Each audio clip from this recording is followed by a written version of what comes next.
Assalamualaikum warahmatullahi wabarakatuh. Baik, di sini saya akan menjelaskan materi yaitu dengan judul konsep audit internal lembaga keuangan syariah. Definisi audit internal. Audit internal adalah proses yang penting bagi suatu perusahaan atau organisasi.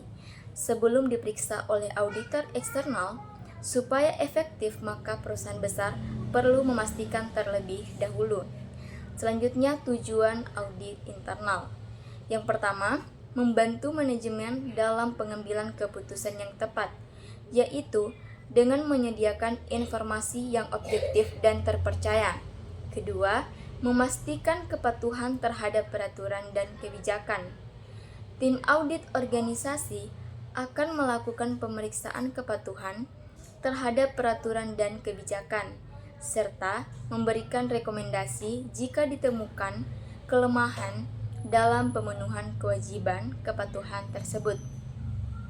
Ketiga, mengidentifikasi risiko dan menyarankan tindakan mitigasi. Selanjutnya, prinsip-prinsip audit internal. Yang pertama, yaitu independensi, menjelaskan berbagai tingkatan independensi dan pentingnya pelaporan kepada tingkat yang tepat. Kedua, objektivitas, menguraikan bagaimana auditor internal mempertahankan objektivitas dalam melaksanakan tugasnya dan menghindari konflik kepentingan.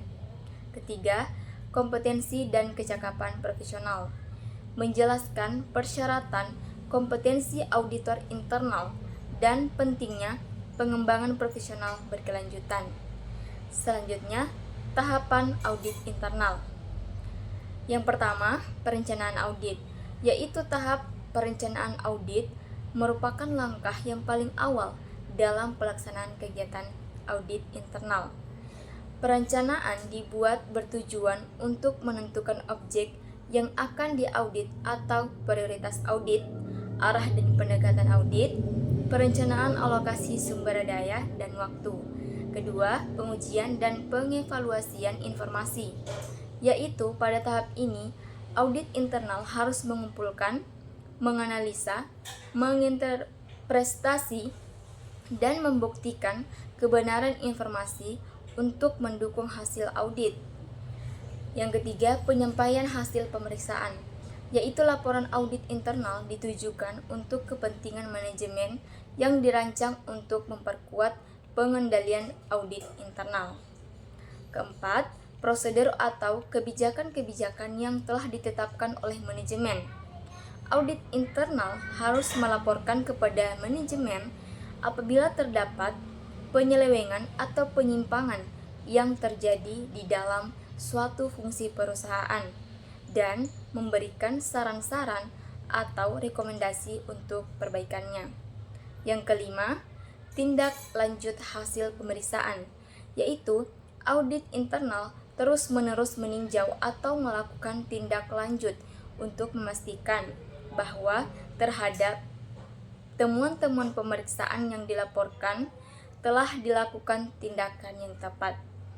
Yang keenam, laporan audit internal, yaitu hasil akhir dari pelaksanaan audit internal, dituangkan dalam suatu bentuk laporan tertulis melalui proses penyusunan yang baik dan teratur. Selanjutnya, jasa nilai tambah audit internal. Jasa nilai tambah audit internal adalah layanan yang diberikan oleh auditor internal yang tidak hanya fokus pada kepatuhan dan pengendalian, tetapi juga memberikan kontribusi langsung terhadap peningkatan efisiensi, efektivitas, dan nilai bisnis organisasi. Contoh jasa nilai tambah audit internal. Yang pertama, peningkatan proses bisnis. Kedua, evaluasi manajemen risiko. Ketiga, kepatuhan terhadap regulasi. Keempat, peningkatan sistem pengendalian internal. Kelima, pemberian insight strategis. Keenam, audit berbasis teknologi. Ketujuh, konsultasi dan pelatihan. Sekian dari saya. Wassalamualaikum warahmatullahi wabarakatuh.